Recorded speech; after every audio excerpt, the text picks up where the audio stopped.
سر پہلے تو ابتدائیہ میں جاننا چاہوں گی کہ یہ جو امریکی صدر ٹرمپ کے خلاف ایک قرارداد منظور ہوئی ہے، بڑی کوششیں ہوئیں اور فائنلی یہ قرارداد پاس ہو گئی، مطلب کئی مرتبہ اس سے پہلے بھی ٹرائی کیا گیا. کیا خود امریکی صدر کی جو مقبولیت ہے اس کا گراف بھی کچھ کم ہوا ہے، کمزور کرنے کی ان کو کوشش کامیاب ہو رہی ہے اوپوننٹس کی، یا آپ کو لگتا ہے صرف قرارداد کی حد تک ہی رہے گی یہ بات؟ دیکھیے، ایک بات تو طے ہے کہ جو وہاں پہ پولز ہوئے ہیں اور ایک دو نہیں دو تین پولز میں ٹرمپ صاحب کی جو ایک قبولیت کا گراف تھا ان کی، وہ جو ہے اس میں کافی کمی، ایک دو پوائنٹ کی نہیں بلکہ کافی سبسٹینشیل کمی واقع ہوئی ہے.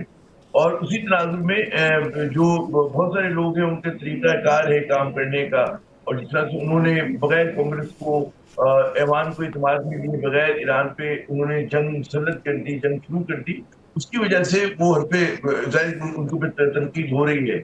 اور لیکن ابھی کہاں تک کہ جو ٹرمپ صاحب کے غیر روایتی انداز ہے اس کا وہ بالکل کوشش کریں گے کہ اس چیز کو جو ہے وہ رد کر دیں اور جو ان کے ذہن میں اس پہ عمل درآمد کریں. تو ظاہر کہ امریکہ کے لیے بھی بڑی چیلنجنگ صورتحال ہے کہ وہاں پر ایک غیر روایتی صدر ہے جو کہ چیزوں کو اپنے حساب سے کرنے کی کوشش کرتے ہیں. اور امریکہ کی ماضی میں ہمیشہ تاریخ یہ رہی ہے کہ وہ جو ہے ملٹی لیٹرلزم پہ یقین رکھتے ہیں، اور اگر ان کو کارروائی کرنی بھی ہوتی ہے تو اپنے دیگر اتحادیوں کو ملا کے کرتے ہیں. اس پر ٹرمپ نے ایسا نہیں کیا، جس کی وجہ سے ظاہر ہے کہ وہاں پہ بہت زیادہ کنسرنز ہے، تشویش ہے.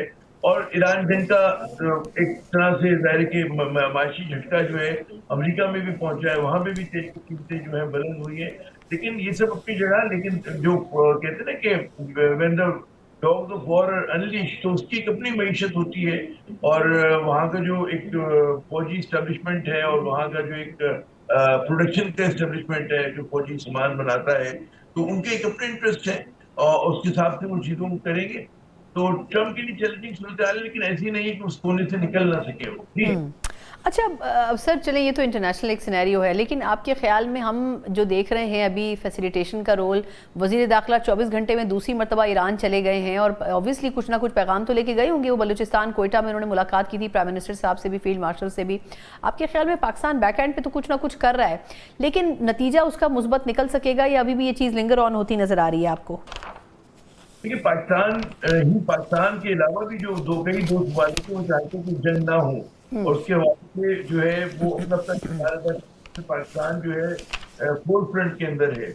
مگر جس طرح کے اختلافات ہیں جس پہ آپ کو نظر ہی آ رہا ہے کہ ایران جو ہے وہ بھی لچک دکھانے کے لیے تیار نہیں ہے، اور اس کے ساتھ ساتھ امریکہ کے جو مطالبات ہیں کہ اس پہ عمل نہیں ہوتا تو امریکہ کے پاس فیس سیونگ کے لیے کچھ نہیں ہوگا. تو امن کے لیے جب جو بھی جس طرح بھی امن ہوتا ہے اس کے لیے ان دونوں قوتوں کو ایک فیس سیونگ چاہیے. اور فیس سیونگ کیا ہو سکتی ہے؟ ہمیں پتہ ہے کہ ٹرمپ صاحب جو ہے وہ ایکسٹریم سے بات کرتے ہیں، برنک شپ پہ یقین رکھتے ہیں. تو یہ جو ہے کہتے ہیں نا امن کا جو ایک وہ ہے فارمولا اتنا آسان نہیں ہوگا، پیچیدہ ہوگا. ایک تو تاریخ کا ایک بوجھ ہے اس کی وجہ سے بھی، اور یہ جو جنگ ہوئی ہے اور جس طرح اپنے ہرمز کو ایران نے اپنے جغرافیہ کو استعمال کیا ہے دنیا کو کہتے ہیں نا اس کی معیشت کو لگام دینے کے لیے، اس کا گلا پکڑنے کے لیے، تو اس کو بھی اندازہ ہو گیا ہے کہ اس کی بارگیننگ پوزیشن کیا ہے. تو میں نہیں سمجھتا کہ اتنا آسان ہے کہ ایک دم کوئی آپ دیکھیں گے کہ کوئی حل نکل رہا ہے. اور ہو سکتا ہے اس بات کا خدشہ بہت زیادہ ہے کہ کوئی اور مہم جوئی نہ ہو اور امریکہ کی طرف سے اسرائیل کی طرف سے دوبارہ ایران پہ حملہ نہ ہو. پھر ایران کا کیا رد عمل ہوتا ہے؟ پھر کیا ایسا ہو سکتا ہے جو کہ بہت میرا سیریس کنسرن ہے کہ اگلی مرتبہ کئی اور ممالک جو ہیں وہ باضابطہ طور پر امریکہ کی مدد کو آ جائیں؟ کیونکہ خواہش یہ ہوگی کہ آپ نے ہرمز کو کھلا رکھا جائے اور چیزوں کو ڈریگ نہ کیا جائے. پھر اس میں ایک use of force against Iran جو ہے بڑے پیمانے پہ کرنے کا بعض لوگ سوچ سکتے ہیں، بعض ممالک سوچ سکتے ہیں. تو اس تمام چیزوں کا کہتے ہیں نا اندیشہ ہے. جی اچھا سر، اب تھوڑا سا کچھ لوکل پولیٹکس. آپ کے خیال میں اس وقت جو اپوزیشن اور گورنمنٹ کے درمیان کا سینیریو ہے، رانا ثناء اللہ صاحب کہہ رہے ہیں کہ جی 24 گھنٹوں میں پرائم منسٹر سے بھی ملاقات شاید ممکنہ طور پر ہو سکتی ہے، لیکن ڈائلاگ کی بھی بار بار بات ہو رہی ہے. ایک طرف پی ٹی آئی کوشش کرتی ہے سی ایم کے ساتھ اسلام آباد میں انٹر ہونے کی، وہ بھی نہیں ہو پاتا، لیکن دوسری طرف وہ یہ بھی امید کر رہے ہیں کہ جی کچھ بات چیت کی راہ بھی ہموار ہو. آپ کو کیا سینیریو بنتا ہوا نظر آ رہا ہے ویسے؟ دیکھیے، میڈیا کی ترقیاں بڑھتی ہوئی نظر آ رہی ہیں اور اس کی بہت بنیادی وجہ ہے کہ جب ایسی چیزیں کہ جو کہ قانون اور آئین میں حصہ ہے کہ قیدی کے کچھ حقوق ہوتے ہیں، قیدی کے حقوق ہوتے ہیں کہ جناب اس کی ملاقات ہونی چاہیے اس کے جن سے وہ چاہتا ہے، رشتہ داروں سے، وکلا سے، رہتا ہے کہ مطلب ہے جو عام وزٹرز جایا کرتے ہیں، ہمیشہ ہوا ہے ہمارے ملک میں، تو یہ معمولی سی چیز ہے، اس میں کوئی مطلب ہے آسمان سے تارے توڑ کے نہیں لانے. اسی طرح علاج معالجے کی سہولتیں جو ہوتی ہیں وہ حق ہوتا ہے ایک قیدی کا. اور جو اس لیول کے قیدی ہوتے ہیں، آپ یاد کریں نواز شریف صاحب کے ساتھ کیا ہوا تھا، زرداری صاحب کے ساتھ کیا ہوا تھا. زرداری صاحب کتنا عرصہ جو تھے ضیاءالدین میں لیٹے رہے تھے جا کر، نواز شریف صاحب لندن چلے گئے تھے. یہ تو ہمارے سامنے مثالیں ہیں. تو پھر کیا وجہ ہے کہ اسلام آباد کے ایک اسپتال میں ان کو مرضی کا ان کو ڈاکٹر نہیں مل سکتا ہے عمران خان کو، اور مطلب ان کو مرضی کا علاج نہیں ہو سکتا. اسی طرح یاسمین راشد صاحبہ کا مسئلہ ہے، وہ ایک کینسر پیشنٹ ہے. اعجاز چودھری صاحب کا مسئلہ ہے. تو یہاں پر جو ہے حکومت جس سختگیری کا مظاہرہ کر رہی ہے، اس کا مجھے نہیں پتا کہ اس سے وہ کیا سیاسی ایڈوانٹیج لینا چاہ رہی ہے، کیا سیاسی پیغام دینا چاہ رہی ہے. اس سے سیاست میں تلخی میں اضافہ ہوتا ہے، پولرائزیشن میں اضافہ ہوتا ہے، ماضرائی میں ہوتا ہے. اور ابھی تو ہو سکتا ہے کہ وہ طاقت کے بل پہ اس چیز کو کہتے ہیں نا قابو کر کے رکھے. لیکن آنے والے دنوں میں اس سے آپ دیکھیے گا کہ انتہا پسندی بھی فروغ میں آتی ہے. جو پھر وہ قوتیں ہوتی ہیں جو سمجھتے ہیں کہ جی ڈائیلاگ نہیں ہونا چاہیے، بات چیت نہیں ہونی چاہیے، تو اور راہیں سوچتے ہیں. اور پھر ایک اور نون لیگ اور پیپلز پارٹی کو سوچنا چاہیے کہ ہمیشہ آپ کو اقتدار میں نہیں رہنا. ہو سکتا ہے کہ مطلب 4 سال ہو سکتا ہے کہ 4 سال اور ہو، لیکن چیزیں بدلتی ہیں. تو پھر آپ ایسی مثالیں نہ ڈالیں کہ کل کو آپ کے ساتھ ایسا ہو رہا ہو. اور کیونکہ جو ہے جیسی مثالیں ڈالی جاتی ہیں تو وہ میں سمجھتا ہوں بڑی تشویشناک صورتحال ہے. اور ہو سکتا ہے کہ پی ٹی آئی اپنی مقبولیت کو لیوریج نہیں کر پا رہی، اور وہ کوئی پروٹیسٹ نہیں کر پا رہی، دباؤ نہیں ڈال پا رہی، لیکن اندر سے ٹیڑھا پن ہے. اور جب تک آپ دباؤ نہیں کریں گے اس وقت تک جو ہے معاملات حل نہیں کی طرف، مذاکرات کی طرف، اعتماد سازی کی طرف جو ہے وہ نہیں جائے. اچھا سر، اب آخری سوال سر، کہ آپ کے خیال میں اس وقت کے پی کے اندر ایک وہ جو آڈیو لیک سرکولیٹ کر رہی ہے، جو فتنہ خوارج کا ایک ٹیلی فون کال ہے جو انہوں نے اپنے ایک سو کالڈ ایسوسیٹ کو کیا، اور اس میں انہوں نے کہا کہ ایک ایم پی ہے جو پی ٹی آئی سے تعلق رکھتے ہیں ان کے ساتھ تھوڑا سا لینینٹ بیہیویئر کیا جائے. یہ بات کافی عرصے سے گردش کر رہی تھی کہ جو پی ٹی آئی کی گورنمنٹ کے جو لوگ ہیں وہاں صوبائی سطح پر، وہ خود بھی بڑے کمپرومائزڈ ہیں ان ٹیررسٹوں کے سامنے، اوبویسلی اپنی جان کے جو تھریٹس ہیں ان کو مد نظر رکھتے ہوئے. لیکن اب اس سے اس کو کتنا ایک طریقے سے انڈورسمنٹ ملتی ہے کہ یہ جو بات تھی یہ درست تھی کہ پی ٹی آئی اس طرح کھل کر ان کے خلاف کارروائی نہیں کر پا رہی ہے کیونکہ وہ اپنی جانیں بچانے کی وجہ سے مجبور ہے. دیکھیے اس میں کوئی آپ کو تعجب نہیں ہونا چاہیے.